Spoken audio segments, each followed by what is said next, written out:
Once a year, the city of Mecca in Saudi Arabia becomes the center of the world, at least for the 1.8 billion Muslims who consider it their spiritual home. For 1 week, over 2 million pilgrims arrive from more than 160 countries, all taking part in a religious obligation that has been carried out for over 1,400 years. On the surface, the Hajj is a sacred event, but behind it lies one of the most unique economic models in the world, a system that generates billions in revenue, drives infrastructure development, and fuels entire industries while giving Saudi Arabia a rare form of geopolitical leverage.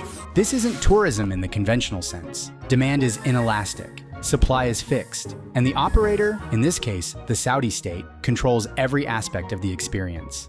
So how does one of the world's largest religious gatherings also operate as a multi-billion-dollar business? And what can it teach us about scarcity, pricing power, and the business of faith? Hajj is as old as Islam itself, dating back over 1,400 years.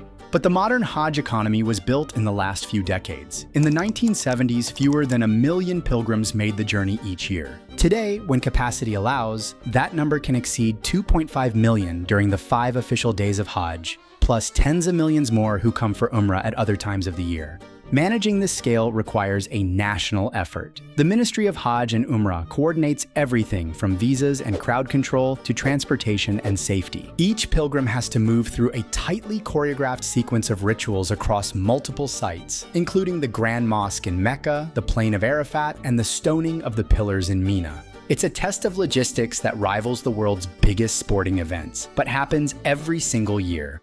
Pilgrims spend anywhere from $3,000 to $10,000 each on the journey, depending on where they come from and the level of service they choose. Package prices include flights, accommodation, ground transport, food, and guides, all bundled together by licensed Hajj operators. For some, this means simple dormitory-style rooms far from the holy sites. For others, it's 5-star hotels directly overlooking the Kaaba, with personal chefs and luxury amenities. The Saudi government also sets official quotas for how many pilgrims each country can send based on population. This keeps crowd sizes manageable, but also creates scarcity, making Hajj one of the most in-demand bookings in the world.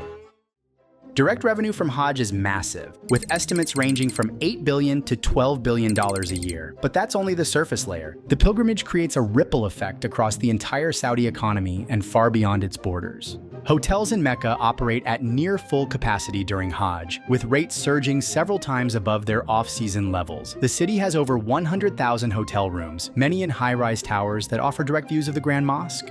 For global chains like Hilton, Marriott, and Accor, these properties are some of their most profitable in the Middle East.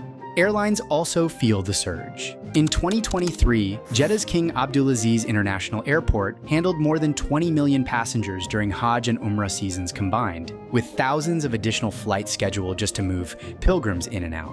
For local small businesses, Hajj can make or break the year. Street food vendors, retail shops, and taxi drivers often earn the majority of their annual income in these few weeks. Seasonal hiring spikes, with more than 200,000 temporary workers brought on for everything from security to catering. And then there are the specialized supply chains. Textile factories in Pakistan, India, and Indonesia produce millions of ihram garments, the simple white clothes worn during Hajj. Catering companies serve millions of pre-packed halal meals every single day, while guides and translators operate in over 15 major languages to serve a truly global crowd.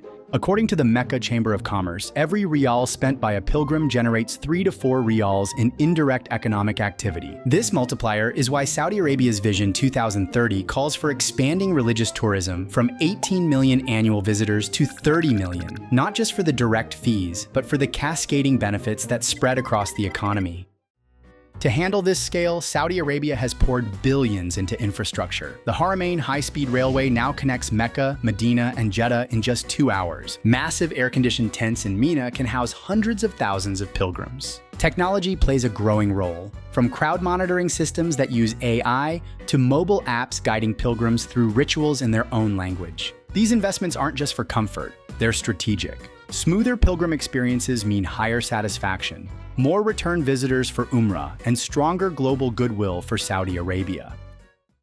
For Saudi Arabia, Hajj is more than an economic engine. It's a pillar of soft power. Managing the pilgrimage successfully enhances the kingdom's standing in the Muslim world. It creates direct diplomatic touchpoints with over 180 countries every year. It also shapes global perceptions of Saudi Arabia as a capable, modern state. A valuable asset as the country seeks foreign investment and expands its influence in tourism, sports, and business. The big question now is how to scale without losing control. Saudi Arabia wants to nearly double religious tourism by 2030, but Hajj is physically and spiritually bound to Mecca's geography. There's a hard limit to how many people can perform the rituals safely. The solution may be in expanding Umrah year-round, creating premium-tier packages, and monetizing the ecosystem through new services, experiences, and partnerships. For other countries and companies, the lesson is clear. Scarcity can be an asset, but only if you manage it with precision. If Hajj is the ultimate premium experience, then Saudi Arabia's challenge is to protect its exclusivity while unlocking more value from everything that surrounds it. The Hajj economy is unlike any other. Guaranteed global demand, hard limits on supply, and total control over pricing. It's a combination most businesses can only dream of. But it also comes with responsibility. Managing Hajj is not just a commercial operation. It's a matter of faith, identity, and global reputation. For business minds, the lesson is clear. When you have a captive audience, scarcity, and operational control, you can set the terms of the market. But long-term success depends on delivering value that goes beyond the transaction, something Saudi Arabia has mastered for decades.